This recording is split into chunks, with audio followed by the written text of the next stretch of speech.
Hello les amis, bienvenue dans cette vidéo. Aujourd'hui je vais être en compagnie de Paul Barret qui a testé l'expérience de retraite méditative, le Vipassana, ainsi que Maël Rousseau qui a entrepris un voyage à travers toute l'Europe, Elliot Prigent qui lui a été auteur d'un voyage de plus de 9 mois à travers différents pays d'Asie pour pouvoir interroger des acteurs du climat, et moi-même, Tanguy, qui a pu avoir une expérience assez folle et transformatrice de 6 mois en Thaïlande. Nous avons chacun vécu une expérience hors norme et aujourd'hui nous sommes ici, vous en doutez, pour vous en parler.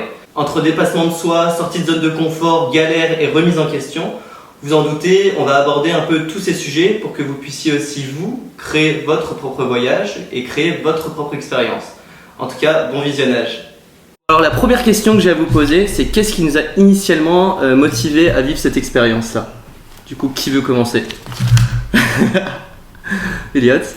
Bah ouais, du coup, moi je suis parti en Asie pendant 9 mois. Ouais. Et donc c'était à la fin de mes études, en fait, j'ai senti une forme de désalignement. J'étais pas vraiment à ma place dans un parcours très classique, master en management, stratégie, entrepreneuriat. Et je savais pas vraiment ce que je voulais faire en fait comme métier, ça me plaisait pas vraiment le parcours classique. Et du coup, voilà, j'ai décidé de partir pendant 9 mois et c'était vraiment une soif de découverte, de rencontres, d'apprentissage aussi, de vraiment de vivre des expériences. Okay. Pour ouvrir mon champ des possibles et voir en fait qu'est-ce qui pouvait se passer si je faisais quelque chose qui était complètement what the fuck par rapport au chemin qui était a priori tracé, quoi. Trop bien. Ouais. Et est-ce que tu as vraiment ressenti un avant-après expérience? Ouais, complètement, ça a été vraiment transformateur parce que forcément ça ouvre l'esprit en fait de rencontrer tant de gens différents, des cultures différentes aussi. Et j'ai pu aussi toucher à pas mal de choses, notamment la création de contenu, l'écriture, etc. Et ça c'était vraiment ouf comme découverte. En plus t'es parti solo, quoi. Donc, ouais, c'est ça qu'il faut certifier, c'est que t'es parti seul. Seul, ouais. C'est un sacré challenge aussi, quoi. Ouais. Le but c'était de rencontrer du monde, donc c'était aussi sortir de ma zone de confort, justement, affronter un peu mes peurs et aller vers les autres, quoi. C'était ça le but. Et toi aussi, Maël, c'est ce que t'as fait un petit peu? Ouais, un peu, et puis c'était aussi pour marquer un peu la fin de mon alternance, parce que je venais de finir mes études, finir mon alternance. Je me suis dit, il faut marquer le coup, faut faire un truc aussi comme toi, tu vois, pour sortir de la zone de confort et tout. Et puis c'était, je pense, une occasion aussi de casser certains blocages que j'avais par rapport à la création de contenu, par rapport même à moi-même, etc. Donc c'est vrai que partir 20 jours, c'est pas autant que toi qui est parti 6 jours. Mais en vrai, ça te donne l'opportunité aussi d'être quelqu'un d'autre, tu vois, de sortir de ton quotidien et de vraiment tester des trucs que tu testerais pas. Ça fait son effet aussi, quoi. Ouais, c'est ça. Ouais, je vois, je comprends. Après, ça devait être 20 jours, mais 20 jours intenses, non? Clairement. Ouais. Clairement. Voilà, je bougeais souvent, on changeait souvent de ville, et puis en vrai, on se levait le matin super tôt, on se couchait tard, et genre on faisait que de la création de contenu toute la journée, et là, du coup, t'es super focus. Ouais. T'as pas ton quotidien, tu sais, qui vient un peu te grappiller du temps ou de l'attention ou des trucs comme ça. Là, t'es vraiment à fond dans ton truc, et je pense que c'est la meilleure des manières pour vraiment sortir de sa zone de confort et aussi vraiment détruire tes blocages que tu peux avoir en mode j'ai pas envie de me filmer, j'ai pas envie de tester ça, j'ai peur de ce que les gens vont dire. Je veux dire, au milieu des montagnes en Slovénie, il y a personne qui te connaît, donc tu peux clairement tester, tu peux te filmer, les gens ils s'en foutent. Vraiment, c'est l'occasion de tester des choses, quoi. Et tu y allais aussi du coup professionnellement par rapport à la photographie, c'est ça? Ouais, c'est ça, c'était aussi l'occasion de remplir mon portfolio, de tester des choses, de tester des formats et tout, donc c'était vraiment une super opportunité. Trop bien. Et toi, Paul, du coup? Tu peux me répéter la question, s'il te plaît? Parce que c'est ça, du coup, c'est pas un voyage. C'est pas un voyage. Enfin, si, c'est un voyage, mais un voyage différent. Ouais, carrément, c'est un voyage spirituel. La question c'était sur. Ouais, qu'est-ce qui t'a motivé en fait à faire le Vipassana? Ouais, moi je suis quelqu'un qui fait un peu tout à l'extrême. Quand je teste un truc, j'aime bien le faire à 100%. Trop bien. Et j'avais commencé la méditation 1 an avant Vipassana. Et je me suis dit, j'ai envie de mettre un coup de collier et vraiment booster ma pratique de la motivation. Et je me suis dit, quoi de mieux que de faire Vipassana. Et j'en avais parlé avec un ami qui lui l'avait fait 1 an avant moi, dans le même centre dans lequel je suis allé. Et lui, il avait tenu toutes les journées? Genre, il avait fait la totalité du séjour? Ouais, il avait tenu. Et en fait, moi, quand j'ai dit, en vrai, je suis trop chaud pour le faire, il m'a dit. C'est quoi? Qu'est-ce qu'il y a? Il y a eu un truc. C'est la pression. Non, mais c'est l'autre derrière, là, il me fait trop rire là. T'as dit la pratique de la motivation, juste à faire de la méditation. Ah oui. Mais bon, voilà, c'est. J'ai même pas fait gaffe. Parce que du coup, est-ce que tu peux nous rappeler un peu ce que c'est le Vipassana? Ouais, bien sûr. Vipassana, c'est une méthode qui a été créée il y a 2500 ans par Siddhartha Gautama, donc c'est le Bouddha. Et en fait, c'est une méthode qui fait en sorte que tu sois connecté 100% à l'instant présent et ça te fait bosser ton équanimité. En fait, c'est être dans la souffrance pour éliminer les souffrances physiques et mentales. Et en fait, là maintenant, il y a un enseignant qui s'appelle Goenka qui enseigne justement la pratique Vipassana dans le monde entier. Il y a plus de 300 centres. Et t'as des centres de méditation, tu peux y rester 10 jours, 25 jours, 30 jours. T'en as partout dans le monde Un an. Ouais, t'en as partout dans le monde. Ok, incroyable. Et en fait, tu peux y rester, en l'occurrence, moi j'ai fait ça pendant 10 jours, et pendant 10 jours, tu parles pas avec les autres méditants, donc on était 110 méditants, tu leur parles pas, t'as pas le droit de les regarder dans les yeux, pas de gestes, tu te lèves à 4h, tu te couches à 22h. Moi je m'endormais un peu plus tard parce qu'il y avait le plus grand ronfleur d'Europe bien tombé. dans ma chambre, donc je dormais pas beaucoup, mais en tout cas non, c'est une expérience qui est très dure, mais en fait t'en ressors tellement grandi et t'apprends tellement de choses aussi sur toi-même que c'est fou. Est-ce qu'il y a un moment où tu t'es dit j'arrête, genre vraiment c'est trop, j'arrive pas, est-ce que t'as failli craquer je give up Non, ça m'est même pas venu à l'esprit. Ok. En fait c'est juste, je me disais par contre ça va être long. Ouais, C'était 10 jours en vrai. C'était juste ça, je me disais ça va être long, mais à aucun moment je me suis dit je vais. De toute façon, c'était le jeu. Je vais abandonner. Ouais, voilà, c'est ça. J'étais prêt à ça et je savais qu'il y avait une fin. Donc, donc ça te motive aussi. Tu te dis, allez, ce jour-là, c'est fini. Et par rapport à l'équanimité, on est d'accord, c'est le fait d'être pas non plus dans le plaisir intense ni dans le mal, mais de trouver ce point neutre, c'est ça. Pour être vraiment sur une base plate. Exactement. Rester neutre et objectif par rapport à tout ce qu'on voit, ce qu'on ressent. Ok, merci Raphaël Bonneau qui m'avait expliqué. C'est là où il est chaud, le boss. Qui a fait du coup aussi le Vipassana comme toi. D'ailleurs, super podcast. Merci. N'hésitez pas à aller l'écouter. Vous avez vu sa posture? Ça veut tout dire. Non, trop bien. Et toi, Tanguy? Bah écoutez, moi je suis parti du coup 6 mois en Thaïlande et pour les études, échange universitaire. Donc de base, il n'y avait pas forcément de but, d'objectif. C'était vraiment pour vivre forcément une expérience parce que j'étais forcément passionné de voyage, enfin pas forcément mais j'étais passionné de voyage et ça s'est révélé être du coup une expérience complètement folle vis-à-vis de ma personnalité. Donc j'ai appris à découvrir beaucoup de choses sur moi, donc on va en parler plus tard, mais beaucoup de choses sur moi et comprendre un peu ma progression, que ce soit personnelle et notamment un peu comprendre un peu plus pas le voyage en tant que tel mais plus le voyage introspectif comme je l'entends. Du coup, voilà. Donc, un peu comme Elliot en fait, toi ça a été vraiment une transformation. Exactement. Genre plusieurs mois, il y a un avant, un Tanguy vraiment avant le voyage et un Tanguy après exactement. le voyage. Il y a un avant après et c'est hyper. Sur le moment, tu t'en rends jamais compte en fait quand tu pars en voyage. Tu vis ton aventure, c'est trop cool. T'es avec des potes ou non, tu fais des rencontres ou non. En général, tu fais des rencontres. Quand même. Pendant 6 mois, j'espère que des gens, sinon c'est long. Non, je suis pas resté seul, même si seul pour moi il y a que des bienfaits aussi, mais. C'est un truc hyper marquant et tu vois directement le avant et après, donc c'est trop bien. Et du coup, tu t'es pas trop rendu compte du pendant, le Tanguy du moment en fait, du coup, j'ai un peu suivi j'ai un peu observé, mais après coup, c'est ce pendant, mais donc c'était quand même après coup. Mais cependant, en fait, je vivais mes expériences, j'étais hyper bien, je me posais énormément de questions, j'étais vraiment dans l'introspection au max, tu vois. Mais j'étais toujours dans cette quête, mais même indirecte. Je savais pas, je me questionnais, mais je savais pas encore sur quoi.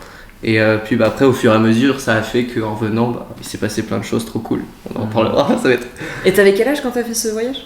C'était en 2022 là. Enfin, je suis parti en janvier 2022 et je suis revenu en fin juillet 2022. Je suis allé 2 semaines au Vietnam et après je suis revenu en Thaïlande et puis je suis reparti. C'est récent. Donc trop cool, super expérience. Du coup, maintenant, deuxième petite question. Quel a été le moment le plus mémorable ou le plus marquant de votre voyage ? Vous êtes obligé de dire, il y en a sûrement plusieurs, mais vous êtes obligé d'en dire une.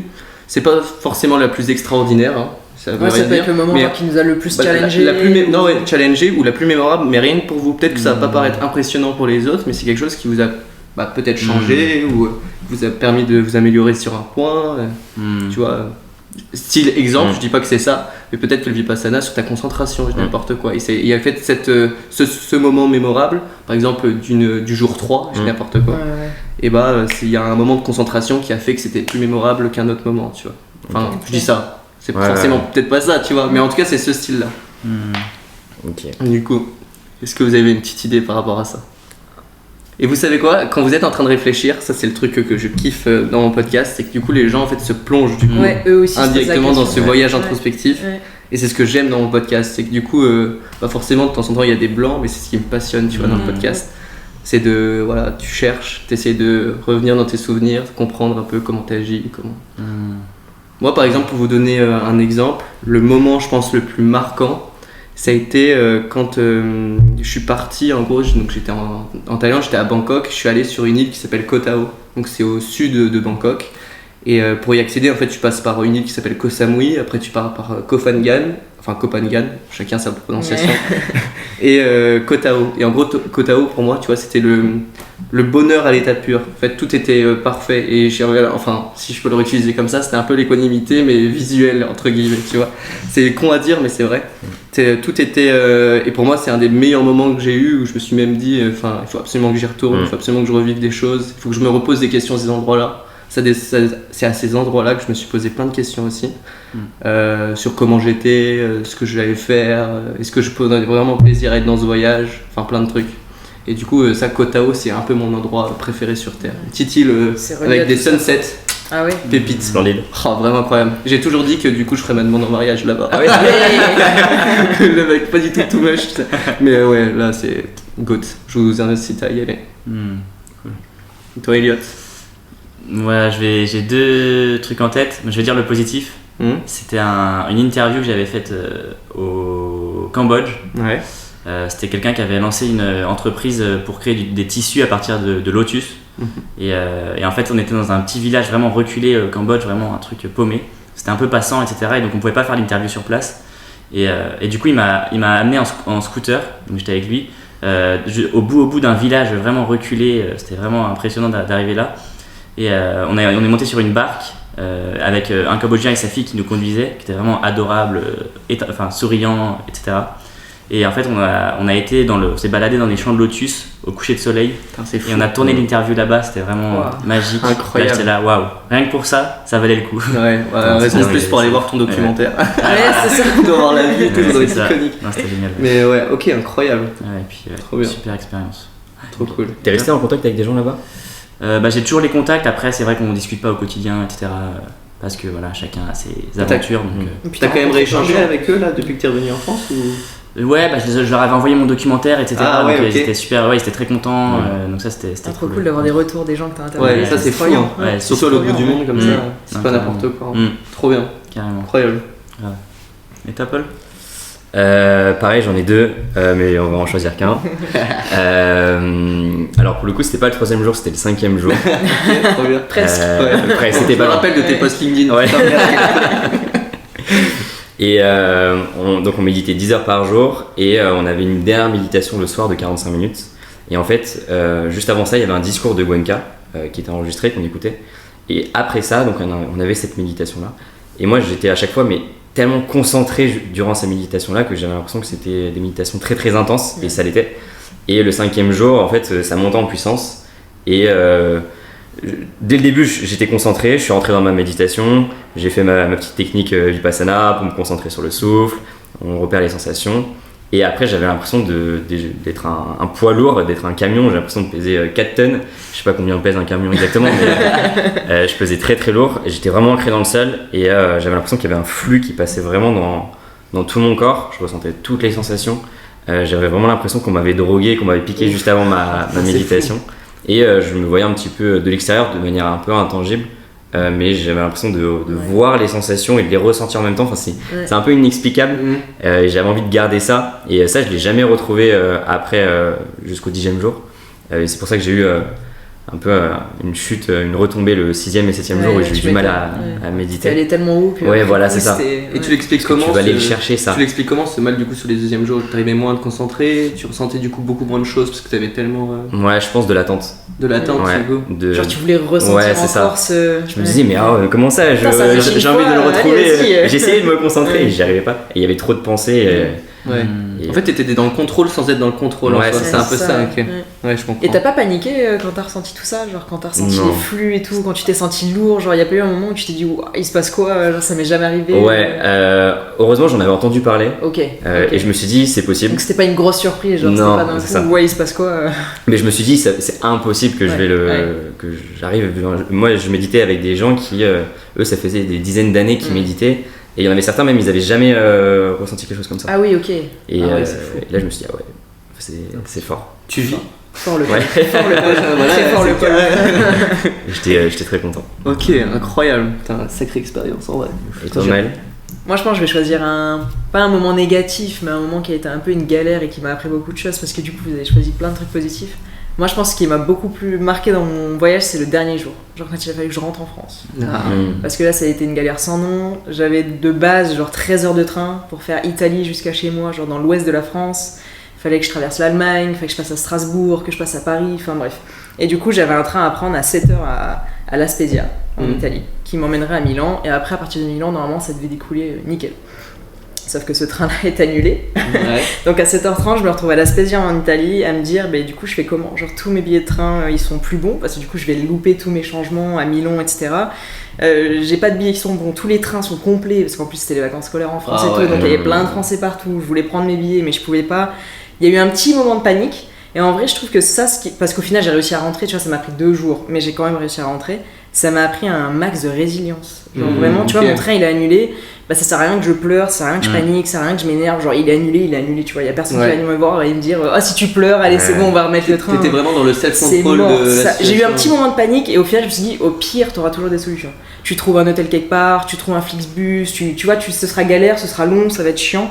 Mais tu trouveras quand même une solution. Et à ce moment-là, c'était quoi est-ce que tu as réussi un peu à identifier l'émotion que tu avais, c'est-à-dire la peur par exemple aussi que tu avais à ce moment-là? J'avais la peur de me retrouver toute seule. Ah ok. Quelque part où vraiment je parle pas la langue déjà italien, je parlais pas italien à La Spezia. Donc, peur de la langue aussi, du coup. Ouais. Okay. La peur de pas pouvoir communiquer à l'autre. Et aussi d'être dans un endroit que je connais pas du tout et vraiment de rester bloqué dans un endroit que je connais pas toute seule quoi. Parce que moi ma pote elle avait ses trains et tout et au final j'ai fait le trajet avec elle tu vois. Mais elle j'allais pas lui dire de rester avec moi à La Spezia, enfin elle avait tous ses trains nickel donc elle est partie et je me suis dit si je me retrouve toute seule comme ça en Italie et tout à pas savoir comment rentrer. Voilà, il y a eu plein de questions qui se sont mises dans ma tête et au final tu vois pendant tout le voyage on a eu plein en fait de galères comme ça au niveau des bus, des trains, et je trouve que ça t'apprend vachement à juste lâcher, genre lâcher vois, prise, à pas vouloir toujours être dans le contrôle, genre si ton truc il est pas là, tu vas trouver une solution, tu trouveras quelque chose d'autre. Mais ça c'est un vrai problème en vrai. Imaginons qu'il y a une personne du coup qui est, ça peut être vous, mais comme une personne qui nous écoute ou autre, se retrouve un peu dans cette situation là. Et si tu fais pas de lâcher prise, quel conseil vous pourrez donner à une personne comme ça? Ou vraiment vous imaginez. Ça peut être vous, comme je l'ai dit, ou quelqu'un d'autre, et vous imaginez, vous êtes vraiment solo. En fait, comme tu viens de décrire. Ouais. Mais après, moi, je pense que c'est vraiment. Et qu'est-ce que tu dirais à une personne qui, imaginons, là, t'appelle et dit je suis tout seul, j'ai rien, et je suis à l'autre bout du monde, et comment je fais? Enfin, l'autre bout du monde ou non, mais en tout cas, qu'est-ce qu'on ferait? Ça, c'est une vraie problématique, je trouve. C'est hyper intéressant quand tu l'as dit. Parce que toi, t'as réussi, ok, certes, à lâcher prise. Ouais, parce que j'ai fait un travail de fond aussi. Ouais, et t'as fait un travail de fond avant, mais quelqu'un qui, du coup, part pour son premier voyage ou ce genre de choses. Comment tu gères la solitude, la langue? Tu vois, c'est un cumul de. C'est une vraie question. C'est une bonne question. C'est une vraie question. D'identifier, je pense, vraiment ce que tu contrôles et ce que tu contrôles pas. C'est la base en fait, essayer de vraiment lâcher prise sur ce que tu contrôles pas, essayer de te concentrer sur toi, ce que tu peux faire, etc. Essayer de prendre avec le plus de positivité possible, de pas être dans les ruminations, etc. Parce que là, c'est la double peine en fait. À la fois, t'as une galère et en plus, t'es pas bien parce que tu culpabilises, etc.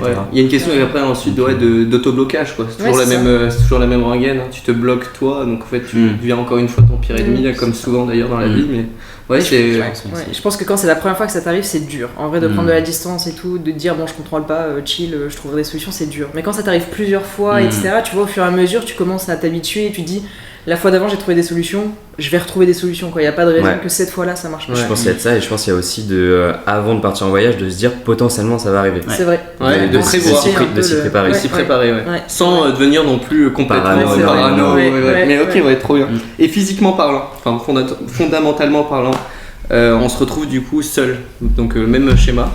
Qu'est-ce que vous faites en premier à votre avis? Vous allez voir vous irez voir est-ce que tu demandes qu'est-ce que vous ferez moins dans la psychologie, plus. J'appelle ma maman dire maman, je suis coincée en Italie, viens me chercher. Tu rigoles, mais tiens, en vrai, à mon avis, il y a des personnes qui partent même à 16 ans. Je suis sûr que ça m'étonne même mais pas. en vrai, ça m'a traversé l'esprit, ouais, ça m'a traversé l'esprit d'appeler mes darons et de leur dire bon bah je suis coincée en Italie, je fais quoi. Ouais, de ouf. Mais ouais, du coup, vrai. Moi, je pense que tu vois, j'irais chose toute bête vu que je suis pas, enfin, j'adore ça et je pense que ça se connecterait directement. Mais ça serait de n'importe quelle personne, peut-être vous aussi, mais n'importe quelle personne dans la rue. Et, moi, je suis pareil. demander, La base. Parce qu'il faut savoir que du coup, avant qu'on tourne cette vidéo, Elliot s'est perdu. Et il a demandé de l'aide. Dans l'enfer de Quiberon. Il s'est perdu, il a voulu se promener seul et il s'est perdu et du coup il s'est retrouvé dans une pizzeria. Il avait un très mauvais sens de l'orientation. Il fallait que ça sorte, c'est pas grave. J'accepte mes défauts. Non, Après 9 mois à crapahuter en Asie, là, je me perds à Quiberon. je suis mort. Mais voilà, il y a toujours quelqu'un pour nous aider, même partout dans le monde, donc ça c'est cool. Ouais, ça c'est trop bien. Trouver une pizzeria et Voilà. tout ira bien. Puis après, Voilà, je la pense conclusion, que... c'est ça. Ouais. Après, je pense Oui, ensuite que tu poses dans ton esprit ou autre un espèce d'équilibre qui fait que après, même si imaginons t'es introverti ou que t'as peur d'aller vers l'autre, tu le fais après plus naturellement. Ouais. Mais ça après ça vient au fur et à mesure des Ouais, voyages. ça, Donc si t'arrives, soit soit t'es extraverti de dingue et en fait ça t'a jamais dérangé. T'as des facilités et soit. Mais après il y a la manière dont, enfin il y a tellement de questionnements, mais après il y a la manière aussi dont tu t'exprimes. Ouais, c'est pas la même langue aussi du coup. Ouais, voilà, c'est ça, t'as la barrière. Faut que t'aies de la connexion, des choses Ouais. comme ça, t'aies des choses aussi beaucoup plus. Donc c'est tout un. Je pense que c'est un muscle aussi, à force de faire Ouais, petit à petit des petits pas en fait, des trucs de parler, prendre la parole un peu plus, puis après aller voir des inconnus. Après ça te déroule quoi, c'est un entraînement continu je pense. Ça devient une habitude limite et... Ouais, vraiment. Du coup, Paul, je te laisse dire la prochaine question si tu veux. Numéro 3. Alors, quelles difficultés avons-nous rencontrées en cours de route et comment avons-nous surmonté cette épreuve? Ça, c'est une grosse question, ça en vrai. Je crois que j'avais chez eux. Ouais. Bah, moi je pense que c'est la difficulté de ce voyage au long cours, c'était vraiment de ne pas pouvoir construire de relations durables avec les gens. C'était tout le temps éphémère et au bout d'un moment c'est un petit peu usant en fait de toujours repartir de zéro, redire un peu tout ce que tu fais, faire connaissance, c'est intéressant mais en fait quand ça dure vachement longtemps et que tu fais que ça, bah, tu construis rien de durable et c'est très frustrant. Donc après pour surmonter ça, j'ai appelé mes proches aussi un petit peu plus, après j'ai aussi appris à me débrouiller seul parfois pour aussi me mettre un peu dans ma bulle de temps en temps et voilà, essayer aussi de rester un peu plus longtemps avec des gens, d'être moins à bouger tout le temps mais parfois rester un petit peu plus longtemps dans les villes, etc. Adapter en fait le rythme en fonction des rencontres et tout Essayer de retrouver un peu un style de slow travel. ça. Ouais, c'est ça. Ok, C'est ça, clairement. trop bien, Ça, c'est intéressant. T'as les termes et tout. Hein Ouais, ouais, t'as tu vu connais. C'est technique, hein. Et le Ah, trop vocabulaire. bien. Ouais. Toi, Maël? Du coup, à part les galères de train, les galères de bus, tout ça, je pense que c'était aussi un challenge pour moi de pas consommer mon voyage. Ça rejoint un peu ce que tu dis, mais c'est un peu le fait de se dire moi je suis à Berlin pour 4 jours, il faut vraiment que je ponce Berlin, genre que je fasse Berlin de A à Z, que je fasse tout, que je sois à fond tout le temps et de pas vraiment profiter du moment, tu vois, et juste te dire je me balade à Berlin, c'est pas grave si j'ai pas vu ça, c'est pas grave si j'ai pas vu ça. Et aussi se dire que le voyage, s'il t'apporte pas les réponses que tu cherchais, c'est pas grave non plus. Ça te donne des clés pour peut-être les trouver plus tard, mais pas mettre trop d'espoir, tu vois, sur le voyage en te disant je vais faire 20 jours et ça va changer ma vie complètement. En fait, je pense que moi, il y a un équilibre à trouver entre, tu sais, beaucoup quand ils partent en voyage, c'est dans l'optique, et ce que je comprends souvent en famille, c'est d'aller voir les 15 sites touristiques ou les choses instagrammables ou ce genre de choses. Et en fait, ça dépend de la quête que tu cherches, même avant même de partir. Au fond de toi, en fait, tu le sais déjà. Tu sais que quand, par exemple, je suis parti en Thaïlande, je savais que ça allait changer ma personnalité. Juste, je l'acceptais pas forcément au grand jour, entre guillemets, et je savais pas à quoi m'attendre. Mais en tout cas, je partais pas en mode la Thaïlande, il faut que je pense tout de A à Z. Forcément, j'ai pas tout fait, même si je suis parti 6 mois, j'ai pas tout fait, tu vois. Donc je pense qu'en fait, il y a juste les deux finissent des fois de temps en temps à se regroupent au bout d'un moment. Mais au début, il y a cet équilibre aussi à trouver entre quand tu prévois ton voyage, pendant le voyage, et puis après, bien évidemment l'après. Mais et je trouve que c'est un peu compliqué des fois aussi de choisir entre ces deux choix-là, de choisir la découverte d'un endroit ou finalement de découvrir soi ou les deux en même temps, ou faut pas trop se poser de questions pour le coup, je trouve, sur ça. Et du coup sur ça tu vas vraiment au feeling ou tu prépares quand même en disant là cette semaine je vais être en slow travel, la semaine d'après je vais vraiment profiter un max, ou genre vraiment tu vas au feeling? J'y vais au feeling, pour moi c'est vraiment le voyage à l'état pur, dans le sens où c'est la découverte mais au sens très large. Ça peut être sur n'importe quoi. Et juste après adapter ces situations par rapport à, par exemple, Pour donner un exemple, quand je suis arrivé du coup, parce que je suis parti avec 2 de mes potes, quand on est arrivé, l'objectif c'était pas forcément de me découvrir. Quand on est arrivé, c'était vraiment de s'installer, de comprendre, de peser un peu nos traces un peu partout, comprendre comment ça fonctionnait, que ce soit par rapport au transport, les choses un peu.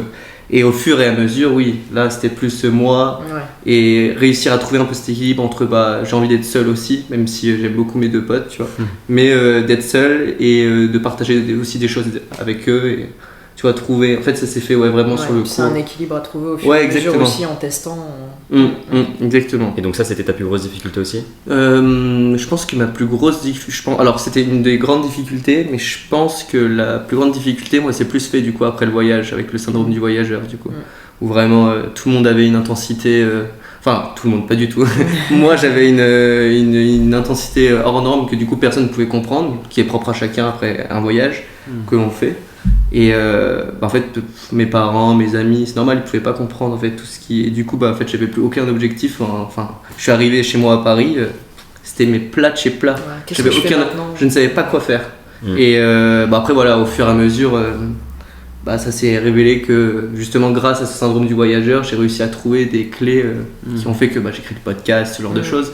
Mais sinon, c'était ça, je pense, le plus compliqué. C'était de passer vraiment d'un voyage qui te change, qui est tellement en dehors de ton quotidien. Et en fait, j'avais réellement écrit une nouvelle page blanche en Thaïlande, sur ce territoire-là, et de revenir sur mon ancien territoire, entre guillemets. Ce changement était trop complexe.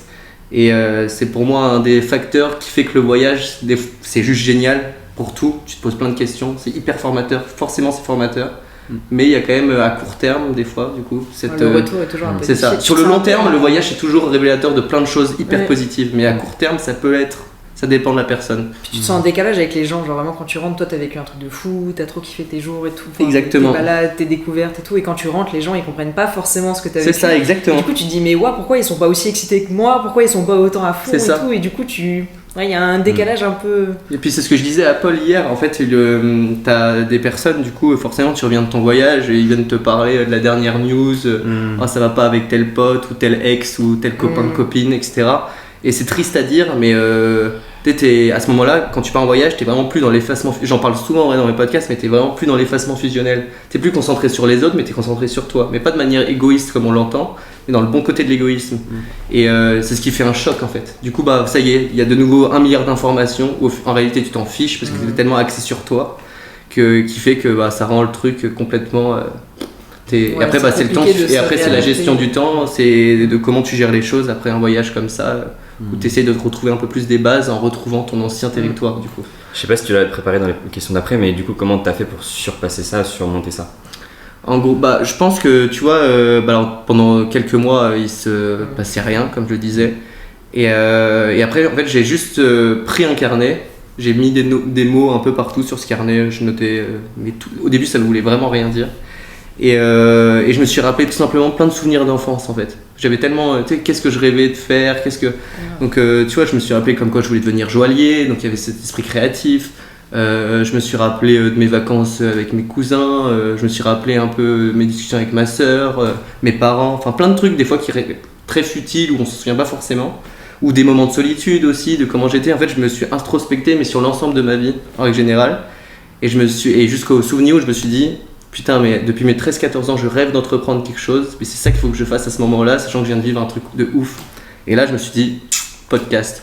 Ça allie les 2 passions que j'ai, voyage, entrepreneuriat, en liant les rencontres via du coup les peurs, etc. Donc à ce moment-là, tu vois, c'était peur, l'incertitude. En fait, il y avait un cumul de peurs, mais monstrueuse. C'était un peu ça. Trop bien. Ok, trop bien. Ouais, grave cool. Vous avez surmonté ça comment? Je sais pas si tu l'as dit toi, Elliot, comment t'as surmonté le fait d'avoir des relations éphémères et tout genre. Je l'ai pas dit, si un petit peu, mais ouais, c'était surtout le fait de ralentir un peu le voyage, etc. Mais je rejoins ce que tu dis, quand je suis rentré, moi c'était un petit peu pareil. Moi à l'inverse de toi, c'est que j'avais déjà cette idée de projet directement, parce que j'avais commencé à créer du contenu, et en fait j'étais hyper enthousiaste en fait d'arriver, d'avoir le temps de créer du contenu, de faire vraiment de mes recherches un peu de cette quête de connaissances, etc. Et de tout documenter, et j'étais vraiment hyper enthousiaste parce que j'avais un projet dans lequel je pouvais mettre toute mon énergie que j'avais de ce voyage. Et que t'avais réussi à établir ta situation sur vraiment le futur. Il y avait quelque chose de fondé en fait quand tu rentrais. Moi au final je prenais juste les cours et je savais pas ce qui allait se passer. Et j'en avais marre de faire que d'aller en cours. Ouais, exactement, c'est ça. Parce que du coup Elliot il a commencé à créer pendant son voyage et toi en fait l'idée t'est venue après ton voyage. C'est ça, bah moi pendant le voyage j'ai fait mais aucun compte, enfin pour mon compte perso Instagram, bon d'accord, mais c'est pas du vrai contenu comme on l'entend. Pas dans un projet entrepreneurial. Ouais c'est ça, il y avait mais rien, c'était vraiment du kiff à 100% en soi. Et du coup c'est venu après. Trop bien. Ouais. Et toi mon Polo une difficulté qui a fait que... Ouais, mais déjà c'était les 10 jours les plus durs de toute ma vie. Ouais. C'était très compliqué, mais parce que là pour le coup on a beau dire ok on peut anticiper ça. Moi il y a un truc que j'avais pas du tout anticipé, je pensais que j'allais être tout seul dans la chambre et au final j'étais pas tout seul, on était 3 et en fait il y a eu 3 épreuves en une, c'était en été donc il faisait chaud, on était en campagne près d'un fleuve donc il y avait des moustiques et il y en avait un qui ronflait très très fort. Wow, je pense que c'était vraiment s'il fait une compétition de ronflement le mec il gagne haut la main. Il a la médaille, t'es vraiment pas dans l'exagération numéro 1, c'est vraiment il réveille les voisins, tout le monde les lits tremblaient et c'était très compliqué les 3 premières nuits surtout où en plus j'avais pas pris mes boules caisses donc je dormais 1 à 2 heures par nuit les premières nuits donc quand on m'a dit qu'on a moins besoin de sommeil mais on a quand même besoin de sommeil un minimum. Ouais. Et donc comment j'ai fait pour surpasser ça, je me suis dit ok si c'est arrivé c'est que ça devait arriver, donc maintenant c'est à moi de bosser sur mon équanimité. Et donc parfait, en fait c'était une épreuve idéale pour bosser sur ça. Et au final après c'est passé. Après j'avais des petites techniques aussi où je mettais des petits coups dans son lit histoire de le secouer un peu. Ça marchait ou pas? Ouais, ça marchait un petit peu en fait. Je lui mettais un coup, 30 secondes il arrêtait de ronfler, je me disais ok là en 30 secondes je m'endors. Dors. Et des fois j'arrivais à choper un créneau où je m'endormais et des fois pas du tout, même la majorité du temps pas du tout. Mais en fait c'est vraiment le manque de sommeil et c'est pour ça qu'après Vipassana j'étais ailleurs. Il m'a fallu je pense 2 semaines pour revenir au monde réel et 1 mois pour vraiment retrouver un rythme où je sentais vraiment que j'avais récupéré un peu le sommeil, même si on récupère pas vraiment le sommeil, mais j'avais l'impression d'avoir récupéré ça. Et question hyper bête, enfin trop drôle, mais est-ce que tu avais le droit par exemple est-ce que tu aurais pu, si tu le savais, prendre des boules caisses, ce genre de choses? Ça t'avais le droit. T'avais le droit? T'avais le droit. Mais parce que du coup, qu'on le rappelle, le Vipassana, donc t'as pas le droit de regarder les gens, t'as pas le droit de lire, t'as pas le droit d'écrire. C'est uniquement toi, pas de téléphone, c'est que toi et toi. Ouais, c'est ça, t'es tout seul et donc la seule chose que tu fais c'est tu médites, tu dors, tu manges et t'es dans tes pensées quand tu médites pas et tu es dans la nature. Donc c'est assez drôle parce que tu vois aussi, alors on se regarde pas dans les yeux mais forcément t'as tellement de méditants autour de toi que tu les vois et quand tu vois un homme de 65 ans faire du cloche-pied, en vrai c'est assez drôle. Il y en a qui font des câlins aux arbres, enfin c'est une ambiance un peu particulière. On a un peu l'impression quelquefois d'être dans un endroit un peu hors du temps en fait. Et mais c'est une très belle expérience. Je voudrais faire le Vipassana. Ouais, je te l'ai déjà dit, mais c'est un de mes. Pour moi, c'est même une solution pour apprivoiser sa peur de la solitude aussi. Parce qu'en soi, du coup, t'es plus vraiment seul parce que t'es seul, mais avec toi-même. Donc en fait, c'est encore une chose différente, mais tu vains un peu cette solitude qu'on pense qui est forcément négative. Ah, t'es seul, c'est-à-dire t'es triste, c'est-à-dire t'es pas bien, alors que pas du tout en soi. Je pense qu'on a tous besoin de ça et j'en parlais où en fait je disais quand je parlais de Vipassana, les gens me disaient ah ouais moi c'est impossible parce que j'ai des choses qui vont remonter. Mais justement, ce que j'allais dire, c'est la peur aussi de se confronter à soi-même quoi. C'est ça Vipassana, c'est de faire remonter tout ce que t'as pour le traiter. Et moi c'est un truc que j'ai toujours fait où en fait dès que j'avais un truc qui montait, justement je le sentais et vite fallait que je le traite pour l'enlever. Et il y a plein de gens qui justement ont peur d'être face à eux-mêmes. Parce qu'ils ont peur de faire face à justement ce qu'ils ont au fond d'eux. Donc je pense que Vipassana c'est dur. Je le conseille à plein de gens, pas à tout le monde, mais je le conseille à beaucoup de gens. À qui tu le conseillerais pas par exemple? Genre je suis intrigué là. Des gens qui, par exemple, moi j'ai senti que ça m'a énormément servi, mais par exemple je leur ferai pas une deuxième fois. Enfin, ils conseillent de le faire normalement tous les ans. Mais quelqu'un qui a déjà fait énormément de travail sur lui, qui médite déjà tous les jours, la plus-value est moindre par rapport à quelqu'un Si qui tu pars, voilà, de c'est ça. Enfin, zéro méditation, zéro introspection. ouais, c'est ça. En tout cas, c'est mon avis. Mais si tu demandes à un autre méditant, il y a des méditants, ils le font tous les ans, ils en ressentent quand même les bienfaits. Mais en tout cas, moi là, je me reverrai pas le faire l'année prochaine. Et t'aimerais bien le refaire quand même à un moment donné, mais juste Potentiellement, pas tous les ans, quoi. Pour marquer un point d'étape, Ouais. peut-être dans 5 ans. Ok, trop bien. On C'est ira- vraiment une on ira introspection le hyper puissante. Ouais, c'est ça. Ouais, Là, ouais, c'est on chaud. ira le faire. Moi, je suis En trop Thaïlande, chaud, je te suis. ouais. Voilà, en Thaïlande en plus. Laisse tomber, je vais m'évaporer. Oui, j'ai une amie qui l'a fait en Thaïlande et ça a rien à voir.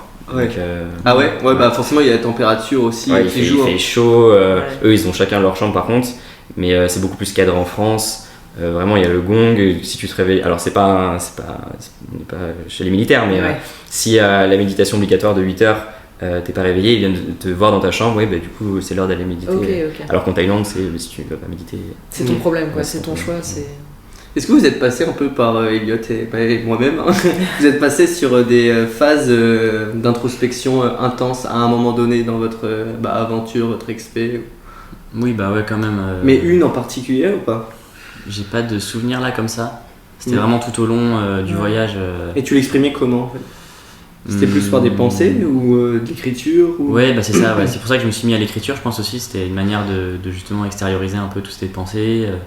Je me suis mis à la lecture aussi. Bon, ça c'est pas vraiment l'introspection, mais bon, ça fait partie du processus de découvrir des nouvelles choses et de se confronter à la nouveauté. Mhm. Et ouais, du coup, l'écriture, c'est vraiment. Là, j'ai découvert le pouvoir de l'écriture pour vraiment apaiser ses pensées. Voilà. Mais mieux aussi, quelque part, converser avec soi-même, avoir une conversation avec soi-même. Ok. Pour observer ses pensées et comprendre un peu comment on était à ce jour-là, par exemple. Mhm. Et comprendre qu'est-ce qui a fait que ce jour-là on n'était pas bien, etc. On peut vraiment analyser en fait a posteriori. Et est-ce que le changement de pays, la culture, te faisait ressentir une introspection différente en fonction du pays dans lequel tu étais? Ouais, carrément. Bah, c'est sûr que ça influe plus ou moins inconsciemment, je pense, mais c'est clair que c'est super, enfin, c'est différent à chaque fois, c'est nouveau et comme c'est nouveau, ça t'ouvre encore plus l'esprit, Ouais. je trouve. Et ça t'ouvre, c'est vraiment ça te booste ta créativité pour Ok. toutes tes pensées. C'est Sur bon. ce que tu vois, ton environnement, Ouais. etc. Ok. Mm. Ok, trop bien. Et t'es passé, c'était quoi du coup, c'était donc l'ordre un peu. Donc t'es arrivé à Bangkok, c'est ça? Bangkok, ouais. Et ensuite, donc j'ai fait, j'ai remonté le nord de la Thaïlande. ok. Je suis passé au Laos, puis au Vietnam, puis j'ai descendu tout le Vietnam. Ensuite, je suis allé au Cambodge. Je suis retourné en Thaïlande. Ouais. Je fais une petite boucle comme ça. Ok. Et ensuite, je suis descendu en Malaisie. Ok. Je suis allé en Inde. Ouais, Gros parcours. Hein. ouais, c'était. Et t'as un pays un peu qui t'a plus marqué qu'un autre? Bah, j'ai adoré la Thaïlande. Enfin, Thaïlande parce que c'était le premier. Mm. Mhm. Mais j'ai trouvé les gens adorables. La Ouais. bouffe extraordinaire. Capitale du sourire, c'est pas pour Capitale rien. du sourire, ouais, non, c'est. Ok, super. trop bien. Puis il y a plein de paysages différents. Enfin, Ok. cette région du monde est vraiment fantastique. Voilà. Mm. Ouais. Ouais. Est-ce que Maël, ça te dirait de nous lire la 4e question? Allez, question numéro 4.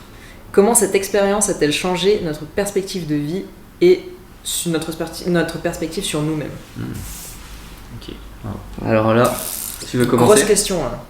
Tu veux Grosse commencer? question. Ouais. Peut-être commenter par la perspective sur moi-même. Ouais.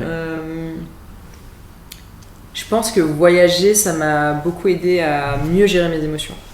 Genre tout ce qui était stress, tout ce qui était anxiété, même tout ce qui était émotions négatives. Parce que moi, contrairement à vous, je suis partie avec quelqu'un, je suis pas partie toute seule en voyage. Mm.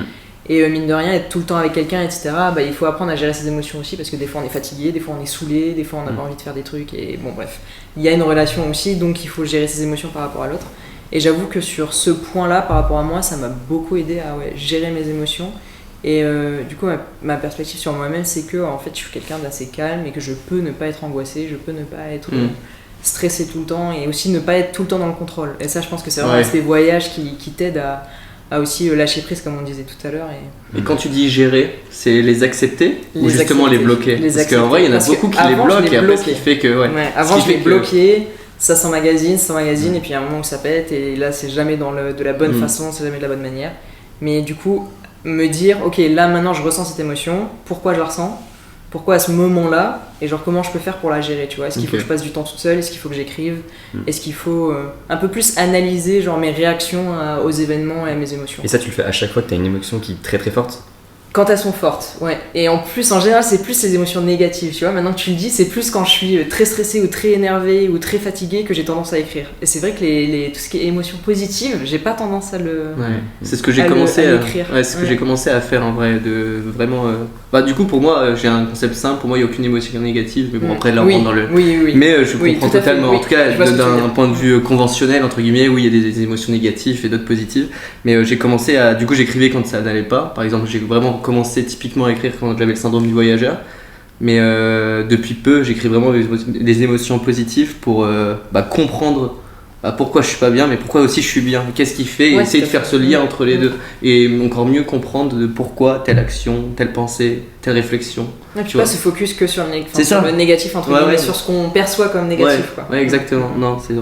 Vous percevez aussi un peu vos émotions de temps en temps, vous l'exprimez d'une certaine manière ou... Ouais, carrément. Et après, moi, j'ai toujours été. Enfin, toujours, pas du tout, en fait, qu'est-ce que je raconte C'est depuis, ça va faire 4 ans où vraiment je fais un gros travail sur ça, sur les émotions, et où j'arrive plus à m'en détacher.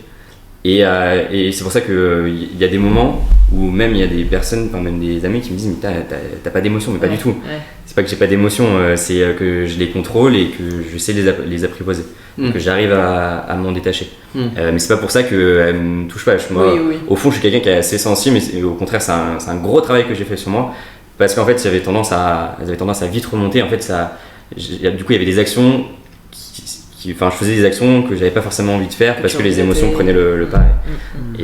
Et ça, le Vipassana, ça a dû t'aider du coup Ouais, vachement. tellement. Ouais, ça m'a tellement aidé. Pour le coup, avant Vipassana, j'étais quand même assez pareil, calme, assez serein. J'avais pris une grande décision qui était de me lancer dans l'entrepreneuriat, donc c'est bon, j'avais ma vision, je savais où j'allais. Et donc, pendant Vipassana, forcément, c'est dur, donc t'as des émotions qui sont très négatives, mais t'as aussi des émotions qui sont hyper positives.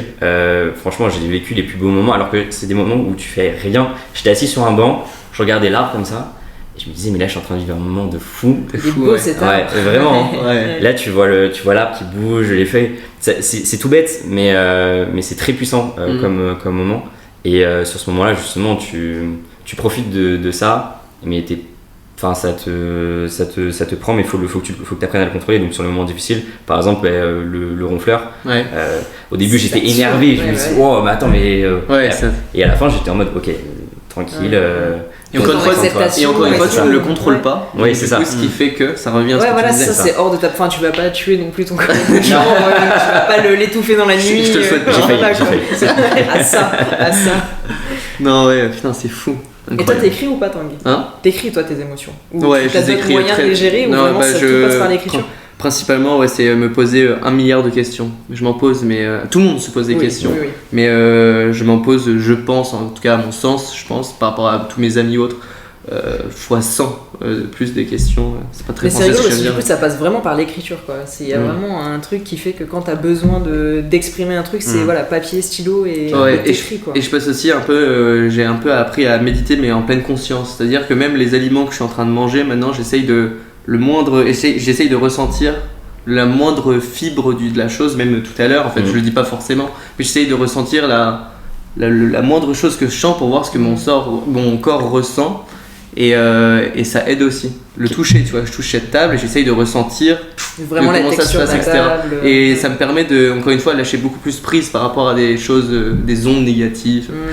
Mais du coup, ça, j'ai commencé à le faire. Quelque chose avant que pour moi c'était du gros bullshit. Hein. Pour moi, en vrai, le dev perso, tout, c'était une catastrophe. Vraiment. Jusqu'à ce que tu testes quoi. Jusqu'à revenir de Thaïlande. C'est simple, hein, mais c'est le voyage qui m'a libéré de plein de choses. T'as mis le doigt sur quelque chose d'hyper important, c'est d'être conscient de l'instant présent. Et pareil, je l'ai vu à Vipassana où on mangeait, et en fait on regardait notre assiette et on était conscient du goût, de la texture, de ce qu'on était en train de vivre. Et c'est dans ces moments-là où souvent on a une dose de bonheur, c'est quand on est dans l'instant présent qu'on a la dose de bonheur qui est la plus Tu reviens à plus forte, la plus l'essentiel en intense. fait vraiment. Ouais, c'est ça. Exactement. Ouais, non, c'est. Et vous alors, comment cette expérience vous a changé, vous personnellement, et votre perspective de vie aussi? Est-ce que ça a changé votre perspective de vie ou pas? Moi, ça m'a aidé à, je dirais, à prendre la pleine responsabilité de mon existence. Parce que voilà, moi je viens d'une famille nombreuse, je suis le petit dernier, donc j'étais un peu cocooné, etc. Et j'avais besoin, je pense, de me prouver que j'étais capable en fait de m'en sortir par moi-même, de sortir de ma zone de confort et vraiment gérer un peu toute ma vie dans son intégralité. Et je dirais que c'est surtout sur ça, et du coup c'est pour ça que maintenant je suis revenu aussi avec plus de confiance, que voilà, je me suis lancé à fond dans la création de contenu, que voilà, j'envisage d'entreprendre aussi, donc c'est tout ça, c'est des décisions que j'aurais pas ne serait-ce qu'imaginer avant de partir. Et j'étais loin de ça, j'ai fait un cursus où il y avait de l'entrepreneuriat, mais pour moi c'était impossible, c'était inenvisageable. Ok, ouais, je comprends. Et aujourd'hui ça a complètement transformé ce côté-là pour moi. Donc, ouais, hyper fondateur. Moi, au niveau de ma perspective, je dirais que ça m'a aidé à comprendre d'autres phases de ma personnalité. J'ai toujours été, par exemple, je me suis beaucoup, je suis quelqu'un qui se vexe assez vite, comme en plus positif, comme je suis quelqu'un de très sociable et qui adore le dialogue, etc. Et en fait, les deux ont évolué dans le bon sens. Le fait d'être sociable, en fait, j'ai commencé à plus parler aux autres, comme je le faisais de base. Mais je m'exprimais déjà mieux, du fait aussi peut-être que je connaissais une autre langue. C'est tout con, c'est un micro-lien, mais le fait par exemple de parler anglais, ça me permettait aussi de comprendre comment parler d'une manière différente à une autre personne ou autre. Donc ça a beaucoup changé. Et du coup, ça m'aide beaucoup maintenant aujourd'hui, même quand je m'adresse à une personne française qui parle français. Je suis certes très sociable, je dis toujours plein de choses, etc. Mais en tout cas, je sais que je m'exprime un peu mieux. Alors ça m'arrive de bégayer, mais plus dans la manière des mots, dans le sens des mots. J'arrive beaucoup mieux à m'exprimer auprès des autres qu'avant, où ça partait un peu dans tous les sens du fait de mon hyperactivité ou ce genre de choses. T'as appris à canaliser un peu. C'est ça. Et le fait que je me vexe beaucoup, ça ma famille pour en témoigner, c'est vrai que je me suis vexé un nombre de fois. Et pour des choses bêtes, mais en général ça dure pas très longtemps, mais juste je me vexe. Maintenant, je me rappelle même pas, en tout cas depuis le retour de Thaïlande, la dernière fois où je me suis réellement vexé. Maintenant j'ai tellement à lâcher prise par rapport aux autres, etc., que s'il y a quelque chose qui me dérange, je suis un peu en mode on s'en fout, dans 2 jours j'aurais déjà oublié cette chose-là. Donc en fait, tant que c'est pas un truc qui va me durer dans le temps, et je n'y porte pas trop attention parce que ça sert à rien et ça me bloque l'esprit pour rien. Avant, par exemple, typiquement, j'aurais pu me vexer, c'est exactement l'exemple, parce qu'un pote m'avait pas prévenu, par exemple, qu'il allait à tel ou tel verre. J'étais capable de me vexer pour une situation comme ça. Je pense que beaucoup pourraient se reconnaître là-dedans. Maintenant, si on me propose pas, en fait, c'est pas grave. Enfin, tu sais, je suis vraiment, et je n'en veux absolument pas à mon ami. Il fait ce qu'il veut, il fait sa vie, et c'est très bien s'il va. J'en ai. Enfin, tu vois. Il n'y a pas forcément volonté de te nuire derrière aussi, peut-être qu'il a juste pas pensé à ça. Et tout simplement, voilà, il y a cette intelligence-là à se dire aussi, mais en fait, tout simplement, avant j'étais en mode pourquoi il m'inclut pas dedans et tout. Et maintenant, c'est en fait, cette personne-là a envie de passer du temps avec cette autre personne-là. C'est pas pour autant que la personne m'aime moins, c'est pas pour autant qu'elle a pas envie de passer du temps avec moi, c'est que chaque chose en son temps, c'est la phrase. Et donc, ça, c'est une perspective que j'ai un peu marquée en fonction de. Tu travailles sur tes peurs aussi. Donc là, ça peut un peu la peur de l'abandon. Ouais, une peur de l'abandon. Pourtant, tu vois, ça, j'ai essayé de m'introspecter un peu par rapport à ça. J'ai jamais été réellement abandonné par quelque chose d'autre, parce que souvent ça vient de l'enfance. Et le fait de travailler ses peurs et d'en prendre comme maintenant une force et pas comme une émotion négative, c'est ce qui change beaucoup maintenant. J'ai envie de, comme disait du coup Raphaël Bonneau dans un de mes épisodes, c'est qu'on a tendance à prendre une peur et au lieu de la contourner ou de rester dans l'inconfort, et en fait on prend cet inconfort et on trouve du confort dans cet inconfort là. Et du coup on fait face à cette peur là, et ça peut être qu'une marche de plus pour arriver à sa propre définition du succès, de la réussite, ce genre de choses. Et ça aide énormément, parce que maintenant j'avais peur de parler en public, je fonce dedans parce que voilà, et en général je passais un très bon moment. La peur du regard des autres, pareil, en vue de mon enfance, etc., où il s'est passé plein de choses. Et là maintenant j'ai beaucoup moins peur, parce qu'en fait je fonce dedans, je m'en fiche, peu importe. J'adore être gênant par exemple, c'est une de mes passions d'être gênant. Ah ouais? Bah ouais, ça se voit pas, ah ouais. Et c'est une de mes passions, mais en fait je m'en fous complètement. Enfin, que ça plaise ou pas, j'ai rien fait de grave, tu vois. Donc en fait lâcher prise et sur le travail des peurs, pour moi, il n'y a rien de plus fondateur, sachant que les peurs sont partout. Peu importe ce qu'on fait. Les personnes qui me disent qu'ils n'ont pas de peur, justement, je pense que c'est celles qui ont le plus de peur. Et moi, je suis d'avis que derrière chaque peur et chaque moment de stress intense se cache quelque chose de très beau, d'immense. Tu le vois avec chacune de nos expériences. Je l'avais vu aussi quand j'avais fait du parachutisme. En fait, c'était du travail intense, un moment où j'avais très très peur. T'es dans l'avion, tu montes à 4000 mètres pendant 15 minutes. T'es comme ça, tu dis. Et là, dans l'avion, je me disais, mais pourquoi tu fais ça? Pourquoi tu t'infliges ça? Et arrive en bas, tu te dis mais waouh, C'est la délivrance. Je c'est l'ai fait, quoi. délivrance et c'est fou et c'est ça pour chacune des peurs. Et une fois que tu l'as fait, tu te dis, t'es fier de toi, tu te dis, Ouais. tu bombes Apple Torch, tu te dis ok, ben, Ouais, c'est- j'ai c'est réussi bien. à affronter Ouais. cette Et ça peur. rejoint l'instant T. C'est qu'en fait, il y a un petit entre. Par exemple, si tu prends l'exemple du parachutisme et tout, il y a un temps du coup où tu vas aller dans l'avion, un temps où tu es dedans, un temps où c'est juste avant de sauter, puis un temps où tu fais tout le saut. Mais l'instant T, peut-être, ça dépend des personnes, va peut-être se faire toi juste au moment où tu vas franchir le pas dans le bateau, j'allais dire, dans l'avion. Et c'est là où je pense que c'est important de pratiquer un peu limite la méditation de pleine conscience dans ce genre de moment, tu vois. Pour dire en mode, bah ok, je viens juste de toucher là pour l'instant un avion, il s'est rien passé. Donc pourquoi Et pas stresser anticiper Et le pourquoi- saut ouais, voilà, le- exactement. ouais. Ouais, parce que c'est drôle parce qu'une fois que j'avais sauté, à peine sorti de l'avion, plus du tout peur. Ouais, Tu c'est vois, toujours ce petit pas que tu dois faire, genre tu sais, le moment où vraiment tu te lances pour affronter ta peur, c'est ce moment-là, genre vraiment les 2 secondes peut-être où tu, Ouais. vraiment, tu bascules, c'est ça en fait qui sont. C'est ce moment-là qui est dur à passer en fait. Après, une fois que tu l'as passé, bah t'as sauté quoi, enfin tu vas pas dire C'est non, ça. je monte dans l'avion. Ça rejoint un peu l'histoire de muscles, ça a Aussi. travaillé c'est Carrément. sur des choses très basiques, puis après des choses beaucoup plus complexes, comme sauter dans le vide, tu vois, forcément c'est quelque chose aussi très complexe pour le cerveau. C'est ouf. hein. Mais puis je dis n'importe quoi, mais juste sauter au-dessus d'un ruisseau, où c'est beaucoup moins étonnant dans un premier abord, et bah ça se travaille. Au début tu stresses, et puis après tu... Mais on aura toujours ces Oui, émotions-là. il y aura mais- toujours une peur quelque part. Mais voilà, Après, c'est- le principal c'est pas de la, encore une fois vu que c'est une émotion, c'est pas de la rejeter, mais de l'affronter et de l'apprivoiser, et c'est ce qui fait que je trouve. Carrément. Bah, Derek Sivers, c'est un créateur américain et auteur, etc. Il dit qu'en fait la peur c'est une forme d'excitation et en fait on a envie de faire ce qui nous excite quelque part. Donc en fait il faut transformer un peu son vocabulaire quand on parle de peur et essayer de parler plus d'excitation au final et de justement comme tu dis foncer dedans et c'est ça Ouais.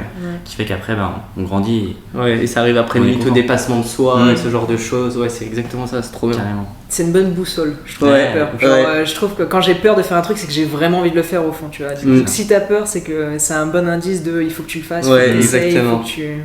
Plutôt que de te dire non, j'ai peur, je me bloque, je fais pas. Ouais, exactement. À fond. Je te laisse lire la 5e D'accord, 5e question. question.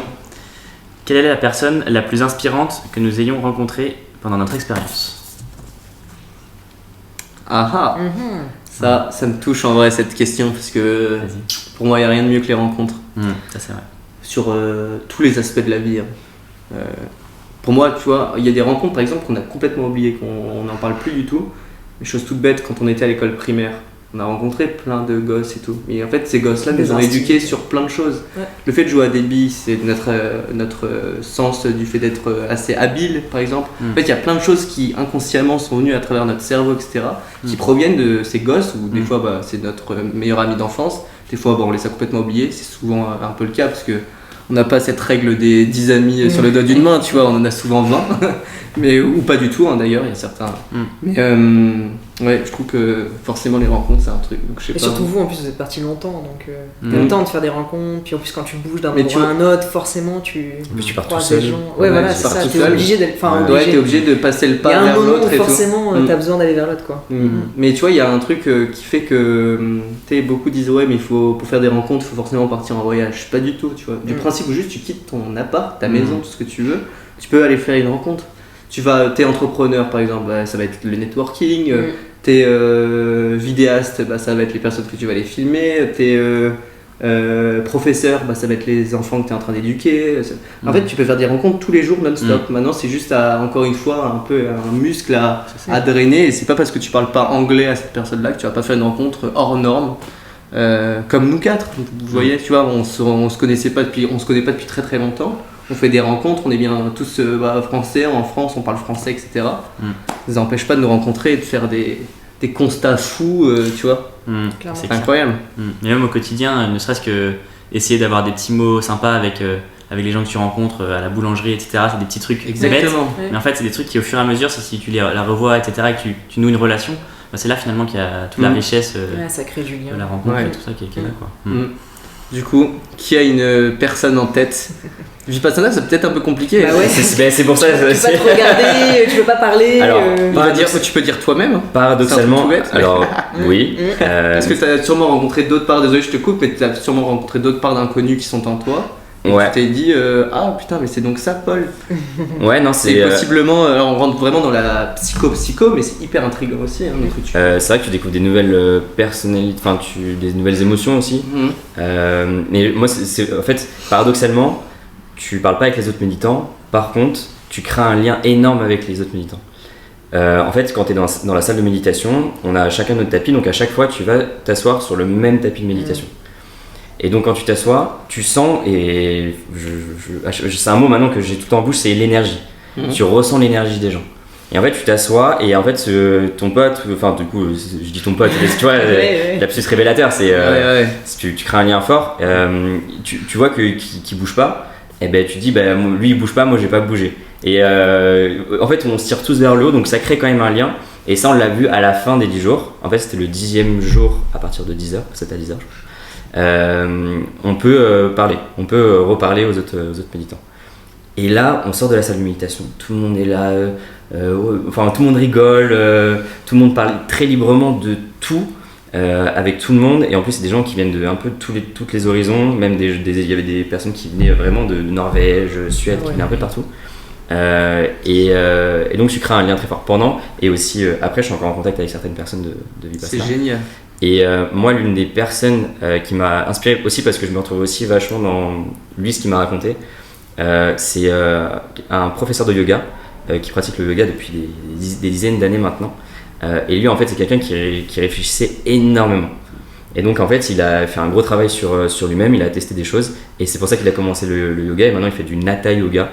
Et c'est une pratique du yoga qui lui permet justement aujourd'hui de ne plus avoir trop de pensées. Et ça l'aide énormément. Et en fait, après, il m'a appris un peu des positions de yoga, j'étais super content. Donc, ce gars m'a vachement inspiré. Et je fais aussi une petite dédicace à Corto, avec qui je l'ai fait. Donc, c'est mon pote qui m'a inspiré en fait, pour faire cette expérience-là. Et que je remercie encore une fois parce que l'expérience de fou.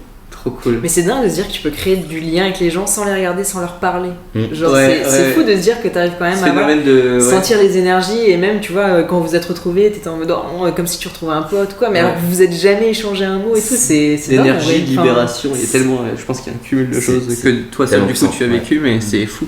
T'avais l'impression de les connaître alors qu'au final, tu leur as jamais parlé. C'est ouf en vrai, je trouve ça génial. Je trouve ça trop fort. C'est incroyable. Non, c'est bien. Et... Alors, c'est toujours le moment. Quelle rencontre. En vrai, il y en a tellement. Enfin, c'est génial, parce que c'est ça la beauté du voyage, il y en a tellement. Mais alors, oh, si, j'en ai une.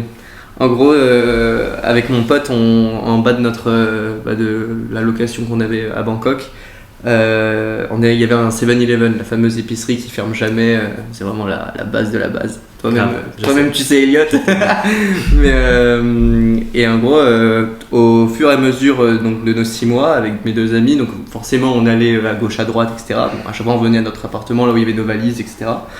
Et donc on allait très souvent à 7. Et en fait on a créé une espèce de relation avec une vendeuse du 7-Eleven, mais en vrai incroyable. À chaque fois qu'elle nous voyait, en fait elle parlait pas très bien anglais. Elle était pas, c'était beaucoup dans le geste, en général d'ailleurs c'est souvent ça.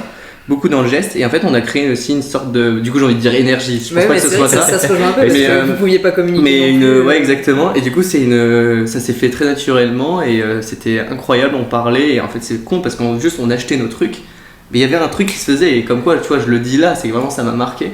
Et dernier jour, donc on prend notre taxi pour aller à l'aéroport, et là on se dit il faut absolument qu'on aille prendre une photo avec elle, sinon sinon on a raté notre vie, tu vois. On était vraiment pas absolument et tout, ouais.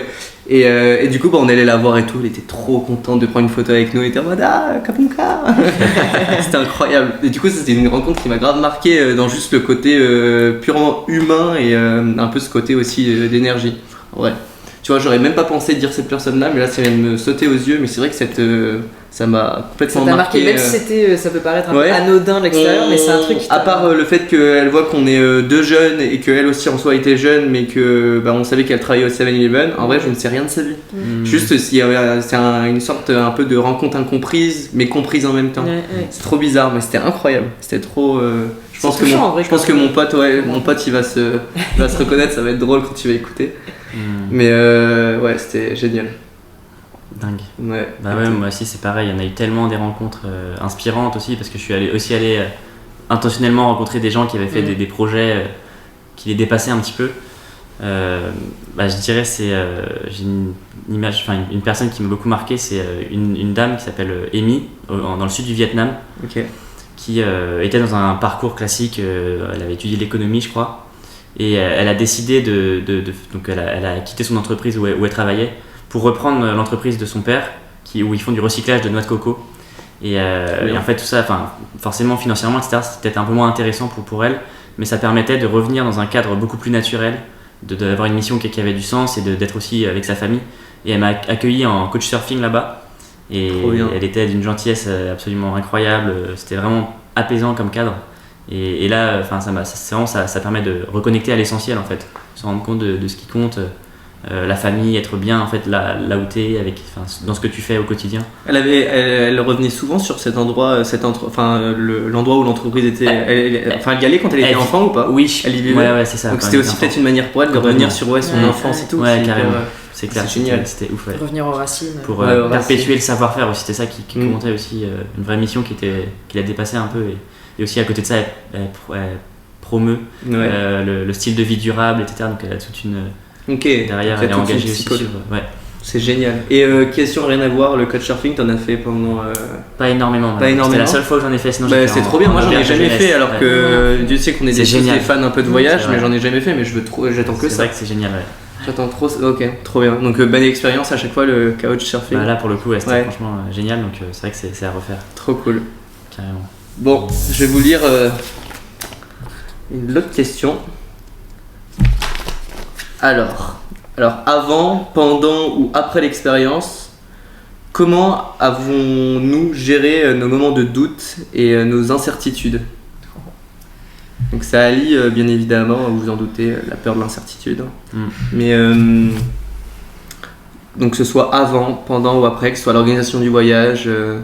Moi je sais que par exemple j'étais déjà inconsciemment, donc c'est via un peu de ce que j'ai appris de moi au fur et à mesure du voyage, mais que l'inconnu en fait c'est pas la peur de l'inconnu, c'est plus une peur qui me fait peur comme ça aurait pu me faire peur avant. Et là en fait j'étais tellement heureux de partir en voyage que mes doutes face à cet inconnu, je savais pas ce qui allait m'arriver. Alors peut-être que c'était aussi parce que j'étais avec 2 amis, mais j'aurais pu avoir la même chose après quand je suis parti dans le nord du Vietnam solo. C'est une chose où je me suis juste fait comprendre à moi-même que c'était vraiment une nouvelle part de moi que j'allais découvrir là-bas et que je devais pas avoir peur de l'endroit physiquement parlant. Ok, c'est une ville, bon ok, on connaît pas les rues ni rien, mais autant y aller à fond et voir ce qui s'y passe. Donc tu vois, ça, rien d'impossible. Exactement. Donc tu vois, l'inconnu, c'est par contre, j'avais pas d'incertitude par rapport à l'inconnu, mais par contre j'avais plus les doutes par rapport au fait de si j'allais vraiment m'y plaire. Je sais pas si c'est plus est-ce que j'allais vraiment kiffer mon mode de vie pendant 6 mois, sachant que je venais de vivre du coup une expérience à Berlin juste avant. Mes cours étaient à ce moment-là en présentiel, donc là j'étais vraiment en lien avec les gens. Et sur place c'était en online, donc forcément là, au final ça s'est révélé hyper fondateur de ce que j'ai vécu, parce que c'était un peu le digital nomade mais étudiant. Et donc expérience de dingue au final. Donc c'est des grosses craintes que j'avais en début de voyage et qu'au final ça s'est un peu plus apaisé en fonction de comment je vivais mon périple. Donc voilà. Et sur l'après? Et sur c'était au choix, mais alors sur la non c'est à la carte. C'est à la carte. Hein. Tu veux pas Morito? Une petite caipi s'il te plaît. Non après voilà, bon, du coup c'était le avant pendant ça on va dire. Plus vraiment pour savoir si j'allais m'y plaire, malgré le fait que j'étais vraiment fan du voyage en règle générale. Voyage introspectif aussi, of course. Et le après, c'est ce qui est arrivé, hein. C'était via ce foutu syndrome. J'avais peur de perdre le goût de l'aventure du coup. Ça allait, en gros, j'avais peur qu'en revenant chez moi, que j'allais du coup être un peu forcément dégoûté de perdre ce que je vivais mais après, qu'en refaisant un voyage derrière, ça là j'en ai refait, en fait je l'ai pas eu, mais en faisant un voyage que du coup je trouve tous les autres voyages que j'allais faire beaucoup moins bien que celui de et en fait non, parce que je me suis tout simplement dit qu'un voyage était tout simplement différent, que c'est encore une autre manière de me découvrir moi personnellement, mais comme aussi découvrir d'autres endroits, même des sites touristiques, hein, bien évidemment on critique souvent les sites touristiques, mais en vrai c'est ce qui permet aussi de découvrir d'autres choses. Et au final c'était une grosse crainte, ça, c'était un gros doute ça. Je me suis dit mais en fait j'ai vécu un truc qui m'a tellement changé, transformé que donc là quand je vais partir un week-end à Milan de 2 jours alors que j'étais parti 6 mois, tu vois comment je vais l'adapter. Et en fait non, juste travail sur soi-même. Donc c'était surtout ça, ouais. Mais du coup, c'est à la carte, hein, vous dites avant, pendant ou après. J'ai fait les 3, je dis ça, je dirais. Ouais, du coup. Je sais même pas si j'ai vraiment géré des doutes et des incertitudes parce que du coup c'était pas mon premier voyage et j'avais vraiment en tête pour ce voyage-là de partir limite avec mes incertitudes. Enfin, tout ce qui était Airbnb, tout ça, on a réservé vraiment au dernier moment. Et encore c'est parce que mes potes m'ont dit en fait il faudrait peut-être réserver les trains, les machins. C'est volontaire en fait. Ouais, voilà. Et moi j'étais vraiment en mode bon on part et on verra quoi. Tu vois, il y aura forcément des Airbnb libres et des. Donc je sais pas si j'avais vraiment des gros doutes ou des incertitudes, mais c'était vraiment à la limite de jongler avec, tu vois, de se dire bah j'ai des doutes, j'ai des incertitudes, et go. Genre juste on verra sur place comment je réagis, comment ça se passe. Et en vrai même des doutes par rapport au fait de... Enfin c'est un truc tout bête, mais est-ce que t'as pas eu des doutes par rapport à la qualité de tes photos? Tu vois, c'est intéressant. Ouais. Tu vois, qualité de tes photos, est-ce que ta carte mémoire... T'avais la crainte qu'elle crache, tu vois, en vrai c'est des choses tu vois, qu'on a souvent tendance à oublier parce qu'on veut toujours partir dans le... Mais en vrai... En vrai, niveau matériel, non. Ouais. Mais c'est vrai, par contre, niveau tout ce qui est technique et ce qui est plus moi, mes compétences, ouais, j'ai peut-être eu des doutes. Pas forcément en photo, mais peut-être plus en vidéo, parce que du coup, je commence en ce moment. Et quoi qu'en photo, en vrai, vu qu'on travaillait pour une marque aussi, tu vois, t'as la petite pression aussi de te dire, bon, il nous fait confiance, il nous a envoyé des produits et tout, est-ce que je vais vraiment être à la hauteur? Est-ce que mes photos seront belles? C'est vrai, maintenant que tu me dis. Mais du coup, c'était plus l'aspect création de contenu, plus que l'aspect du voyage en lui-même. Genre, vraiment, le voyage en lui-même, j'avais pas vraiment de peur ou de crainte ou de... Mais par contre vu que je me donnais l'objectif de beaucoup créer pendant ce moment-là, t'as raison, je me suis peut-être mis plus la pression sur ça, sur la création de contenu, sur ce que je vais produire, que sur le voyage en lui-même. Ok, non, c'est hyper intéressant. Parce que t'as fait du contenu pour une marque. C'est ça, on a contacté plusieurs marques et tout. Il y a une marque du coup qui est allez, We Are Voyagers. Allez, We Are Voyagers qui a accepté en fait de nous envoyer des produits. Et du coup, on lui a dit en échange, on lui faisait des reels, on lui faisait des photos, on lui faisait des vidéos. Et c'était la première fois en vrai que je travaillais pour une marque de façon pro comme ça. En plus, c'était des endroits que je connaissais pas. Donc tu sais, il y a un peu aussi l'adaptabilité, genre de se dire bon, là on va shooter là, mais je connais pas l'endroit, comment va être la lumière, comment ça va être machin. Donc c'était beaucoup d'adaptation aussi au lieu et à la tâche quoi, de faire des photos pour des produits. On en revient aux muscles. Ouais, c'est ça, ça. Et là du coup la prochaine fois que je vais travailler pour une marque, tu vois, j'aurai peut-être moins peur et je serai moins en doute. Ouais, t'auras fait du practice. Ouais, c'est ça. Et puis j'aurais essayé et je me suis dit bah en fait voilà, je me suis bien débrouillé, même si je connaissais pas le lieu et tout, j'ai trouvé des solutions au niveau de la lumière et tout. Enfin c'est toujours comme ça, c'est plus tu confrontes un peu ta peur du coup de te louper ou de mal faire et bah du coup de l'échec, une fois que tu le fais, c'est ça, une fois que tu le fais et que tu vois qu'en fait ça s'est bien passé, tu te dis bah en fait c'est pas si terrible que ça, on va recommencer et on verra quoi. Ouais, tu relativises à fond quoi. Ouais. Et puis ça arrive de saouler aussi. Mais attends, même si la marque te dit bah non c'est j'aime pas, bah écoute tu refais ou il y aurait forcément une solution à ça. Tout à fait. C'est chiant mais c'est vrai qu'il y a toujours des solutions. En vrai, même si ta photo elle est mal exposée, si tes blancs ils sont cramés ou des trucs comme ça, il y a toujours moyen de rattraper le coup. C'est chiant parce que c'est ça, c'est chiant parce que t'as pas forcément la thune pour faire 20 voyages en Europe en un mois. C'est ça, condensé, t'as même pas le temps. C'est ça. Mais t'as toujours une solution pour. Donc c'était peut-être plus des doutes par rapport à ce que j'attendais aussi de produire de ce voyage et de mes compétences et tout. Trop bien. Parce que t'as des fortes attentes aussi avec toi-même. Ouais, je pense que j'ai aussi un côté très perfectionniste. Voilà, je veux aussi. En plus, je travaille pour quelqu'un d'autre. Pour moi, déjà, je suis perfectionniste. Mais pour quelqu'un d'autre, c'est encore pire. Enfin, vraiment, il faut que le truc soit bien. Le mec nous a envoyé des produits, il nous a fait confiance. Enfin, voilà, il y a un truc où tu dois rendre un truc propre, quoi. T'as fait l'énéagramme ou pas? Non. C'est les 9 personnalités. Enfin, tu peux voir entre guillemets quelle personnalité tu vas être entre les 9. J'ai jamais fait ça. Pourtant, je kiffe les tests de personnalité. Et en fait, moi j'ai le livre et je suis en train de le lire, donc je l'ai pas encore fini, donc je peux pas développer à fond. Mais t'as différents profils, dont le perfectionniste, et en fait ça aurait été hyper intéressant que tu saches si tu te reconnais plus dans le perfectionniste ou même un autre. Je vais regarder. Donc je t'incite à regarder l'énéagramme, c'est hyper bien pour apprendre. Je connaissais pas ça. Et apparemment c'est l'énéagramme, donc t'as 9 personnalités, et si je dis pas de bêtises, j'ai pas envie de dire de bêtises, mais l'ensemble de ces 9 personnalités en crée aussi une 10e. Mais il y a quelque chose d'intriguant là-dedans, je l'ai pas encore fini le livre, donc je m'y connais pas encore assez.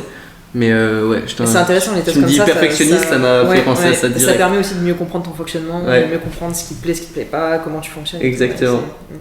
Il y a plein de liaisons il y a des espèces de schémas qui sont au début durs à comprendre avec une aile gauche, une aile droite par rapport au comportement, etc.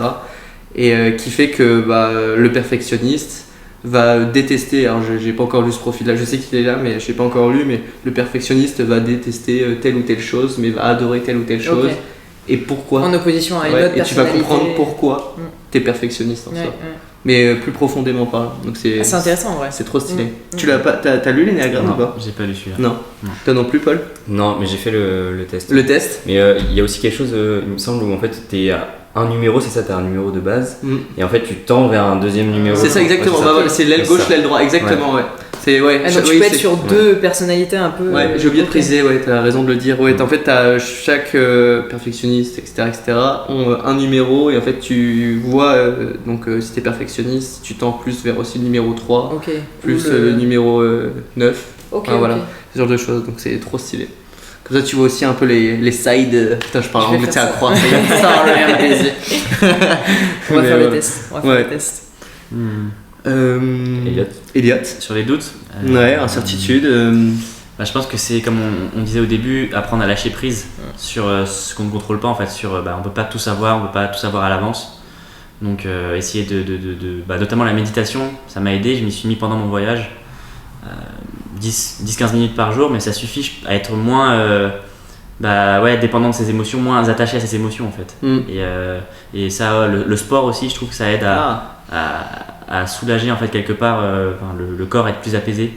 Donc des petites habitudes comme ça, l'écriture aussi, ça permet vraiment de vraiment rendre les choses plus objectives en fait, prendre du recul, prendre de la hauteur et être moins du coup dans la souffrance de cette incertitude et l'accepter en fait comme elle est quoi. Et t'as pas trop stressé au niveau de ton organisation? Parce que partir 9 mois, faire je sais pas combien de pays. seul. T'as fait quoi? Le nombre de pays, c'est combien à peu près? 7 je crois si 7, tu vois, bêtises. en 7 pays, 7 cultures différentes, 7 moyens de transport différents, même si on reste en Ouais. Asie. Bah, Au si. niveau de ton organisation, tu fais comment? Avant, je pense que je me suis trop pris la tête parce que forcément il y a cette peur d'incertitude qui fait que t'as envie de tout planifier, t'as envie de tout savoir et du coup j'ai passé c'était pas très agréable la période avant parce que j'étais il faut que je prévoie ci, il faut que je prévoie ça alors que forcément il faut de l'organisation un minimum mais en fait il y a beaucoup de choses qu'on découvre au fur et à mesure et si c'était à refaire je me prendrais moins la tête sur l'itinéraire etc. Parce que c'est des choses qui après se découlent sans forcément trop se prendre la tête. Ok. Ça, du coup, ton itinéraire il était bien planifié à l'avance. Tu savais combien de temps t'allais passer dans un pays, quand est-ce que t'allais bouger, peu quand près. est-ce que. Ok. En fait, j'ai fait le premier mois, l'itinéraire du premier mois en Thaïlande, tout était carré, etc. Ok. Après, j'avais un truc approximatif. Mais Et c'est là qu'il y a eu un changement du coup, genre pendant ton voyage, tu t'es dit bon bah pour la suite YOLO. en fait, on y maintenant, va c'est tranquille. ouf comment je suis devenu vachement plus ok, Serein. ouais, je vais avec le flow et genre j'ai pas besoin de prévoir, Ah, je trop suis bien. presque trop maintenant, tu vois. Des fois, je suis tellement en mode vas-y. Que tu te perds dans les Ouais, c'est ce que j'allais dire. C'est ce que j'allais dire. Je sais pas, tu vois, c'est peut-être pas sûr comme comportement, mais en tout cas, maintenant je me prends moins la tête et ça m'arrive de me perdre dans les rues qui bondent. Mais tu t'en es Ok, sorti, trop t'as bien. trouvé une solution, Voilà, c'est etc. ça, Donc au final, il n'y a pas eu. il y a pas eu de Si t'aimes drame. les pizzas, ça va quoi. Voilà, c'est ça. C'est ça. C'est ça. Et toi, Paul? Moi, c'était plus sur l'après, où je suis sorti de Vipassana, je suis rentré chez moi, j'étais rentré chez mon père, et vraiment j'étais dans un autre monde. Pour le coup, ce que tu as un peu vécu quand tu es rentré de ton voyage, moi je l'ai vraiment ressenti en revenant de Vipassana, où j'avais l'impression d'être vraiment en décalage. Déjà, j'étais très fatigué, j'étais encore dans mon truc où on était à table, je regardais comme mon assiette, je parlais très peu, j'étais quand même hyper content d'être avec ma famille. Mais j'étais vraiment encore moi avec moi et j'avais cette incertitude de me dire combien de temps ça va prendre, combien de temps je vais prendre pour revenir à la réalité, pour redevenir un peu le Paul d'avant, même s'il y a un nouveau Paul, mais c'est le Paul qui va parler, qui va être très ouvert, moins fatigué, et c'était plus ça, c'était combien de temps ça va prendre. Je savais que ça allait revenir à la normale, mais je savais pas combien de temps. Et du on coup, t'en ça- avait parlé de ça, de cet après, que ça allait prendre un petit moment pour revenir à toi-même, pour sortir de ces 10 jours où vraiment t'étais. Pas forcément, Ouais. pas forcément, mais aussi parce que je m'étais renseigné sur Vipassana, mais pas trop. Ok. Parce que Volontairement. volontairement, ouais. Ok. Parce que je me suis dit j'ai envie de me faire ma propre expérience, mais j'ai quand même posé quand même pas mal de questions pour savoir dans quoi je m'embarque. Parce que je me suis dit peut-être je vais arriver dans une secte ou un truc, je me suis dit oula. 10 jours après, Ouais. c'est chaud, faut C'est rester ce que, quoi. mon entourage me dit quand je leur ai parlé du Vipassana, ils disent bah il faut faire attention, c'est une secte. Oui, c'est Ah ça. ouais. Il y en a beaucoup qui m'ont dit ça. Ouais, tout le monde. Et- T'es sûr qu'ils vont pas te prendre quelque chose ou je sais pas quoi et tout. Je te jure, il y avait tellement de trucs par rapport à ça. Et du coup tes affaires, tu les as laissées à qui? Ouais, c'est ça. Ils t'ont pas volé un truc? Ouais, non, T'avais un c'est bon. cadenas. C'est vraiment c'est ça. Et ouais, donc c'était surtout sur l'après, mais c'était plus combien de temps ça va prendre plutôt que ok, est-ce que je vais revenir à la réalité? C'était plus ça. Ok, trop intéressant. Et maintenant, pour du coup finir ce podcast, vidéo, tout ce que vous voulez, est-ce que par rapport à votre expérience, je dis bien vous, vous avez est-ce que nous avons un conseil du coup à donner pour une personne qui souhaite réaliser ce même type d'expérience? Ouais. Moi j'en ai, je peux commencer, j'en ai 3. Ouais. Le premier, c'est d'être doux avec soi-même, déjà dans la vie de tous les jours et puis surtout à Vipassana, où en fait c'est très très dur et en fait on commence l'expérience, on se dit ah ouais direct je vais dans les méditations, je vais me donner à fond, tout ça.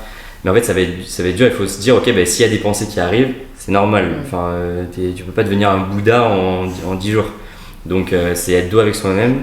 Le deuxième c'est d'être patient, parce que je pense que c'est l'une des expériences qui fait bosser le plus à la patience. Donc il faut être très très patient. Et le troisième, je dirais de ne pas avoir d'attente. Et ça rejoint un peu d'être doux avec soi-même, c'est ce que je disais sur le fait de ne pas arriver, de se dire ok je vais ressortir, je vais être de telle manière, c'est difficilement anticipable. Donc voilà, ne pas avoir d'attente. Et en fait c'est des conseils que je peux aussi donner à des gens dans la vie de tous les jours. Ok, ouais, c'est génial. Pas forcément dans l'expérience Vipassana, et c'est des choses que moi-même j'applique aujourd'hui. Je suis beaucoup plus doux avec moi-même, j'étais tendance un peu pareil, très très dur avec moi-même, et je le suis encore. Je suis la personne la plus dure avec moi-même, et je suis encore très très dur, mais j'essaie d'être beaucoup plus doux avec moi-même. Et je suis très patient, et j'ai pas forcément d'attente sur plein de choses. Et ça m'aide énormément à prendre du recul et être beaucoup plus serein sur puis à plus profiter de l'expérience aussi. Voilà, c'est ça, aussi. Mieux vivre le moment et vraiment faire l'expérience à fond, quoi. Ok, trop bien. Carrément.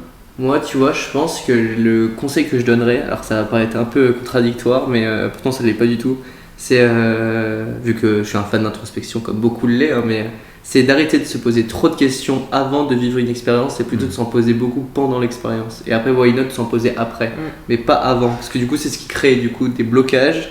Ou alors, vous allez me dire, c'est pour ça que c'est un peu contradictoire, parce que vous allez me dire, mais si on ne se pose pas de questions, c'est-à-dire que du coup on va potentiellement pas avoir peur, mais en vrai c'est une émotion, c'est-à-dire qu'elle, même si du coup tu te poses pas forcément de questions, ça va te ressentir à travers ton comportement, tes agissements, du style, chose basique, c'est mon deuxième conseil, c'est lié. Te pose pas trop de questions, par exemple, est-ce que tu vas mettre dans ta valise. Moi, tu vois, tout le monde fait l'erreur, je sais pas, en partant en Asie, de prendre 1 milliard de choses. Tout le monde fait ça en voyage. Te pose pas, et d'autant plus en Asie. Tu après, tu portes ton sac sur toi. Ouais, c'est ça, surtout. Et donc, ne pas se surcharger, c'est bête, sachant que tu vas tout trouver sur place. Et alors, bien évidemment, si après on prend en compte le concept de la surconsommation, on te demande pas d'aller acheter non plus toute ta garde-robe là-bas, mais de pas prendre des choses inutiles. Et en fait, ça rejoint ça. Pourquoi tu te poses 1 milliard de questions? Qu'est-ce que je mets dans ma valise? Tant que tu as ton passeport, à la limite, on va bien évidemment ton téléphone portable, et encore, c'est pas une obligation. Mais surtout ton passeport, ton téléphone. Et de quoi travailler si tu vas pour travailler ou peu importe, mais juste exactement l'essentiel, et ne pas se créer limite une barrière mentale mais complètement inutile, quoi. C'est ce que je dirais. Intéressant. Moi, mes conseils, je pense que ça rejoint un peu les vôtres aussi, c'est profiter de l'instant T. Vraiment, quand tu es en voyage, réfléchis pas à, justement, comme tu dis, à quand tu vas rentrer, qu'est-ce que tu vas faire pour ton voyage, qu'est-ce qu'on va faire demain. Genre vraiment, profite de ta journée, profite de là où t'es, profite de l'expérience que tu vis. Après, je dirais, avoir un plan B, c'est pas mal. Grave, en vrai, c'est bien d'improviser aussi, mais c'est quand même bien d'avoir au moins une petite idée de comment te débrouiller si ton plan A il marche pas, quoi. Ça dépend après de son degré de baroudeur. C'est ça, je dirais. Mais je trouve que ça enlève quand même une petite dose de stress, tu vois. Au moins, tu as une petite idée. Peut-être pas un plan B hyper détaillé, tu vois, mais au moins une piste, quoi. Non, ok, ouais, non, trop bien. Ouais. Et un peu comme toi, Paul, aussi, c'est pas tout mettre dans le voyage, genre pas te dire que ton voyage ça va résoudre tous tes problèmes, que ça va répondre à toutes tes questions, que tu vas revenir transformé, que tout ira bien en retour, que voilà. C'est profiter du voyage et pas se mettre une pression à se dire il faut absolument que ce voyage il m'apporte quelque chose ou qu'il y ait une transformation. C'est une aide, en fait. Ouais, voilà, profiter du truc et voir ce qu'il en sort. Genre s'il sort quelque chose, tant mieux.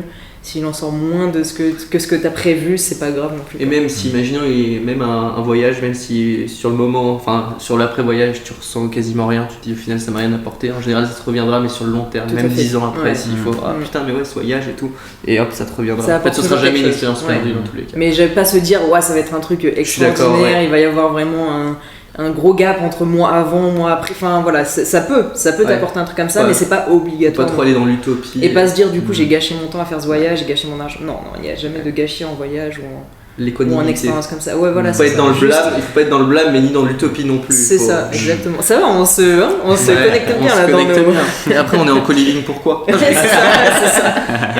Ah ouais, Elliot, est-ce que tu connectes Le là? meilleur pour la Ouais, fin. je connecte pour Le le meilleur pour dernier la fin. conseil. Ouais. Non, moi je dirais aux gens, ça rejoint un petit peu tout ce que vous avez dit, mais sachez être à l'écoute de vous-même en fait, parce que des fois on fait des choses parce que c'est comme ça que les gens font et que c'est comme ça que tout le monde fait, et en fait des fois c'est bien de savoir aussi se questionner, s'écouter, reconnecter à ses curiosités et oser en fait aller suivre le chemin qu'on ressent au fond de son cœur un petit peu, qui nous attire, et tester en fait, voilà, sans jugement, d'essayer des choses nouvelles.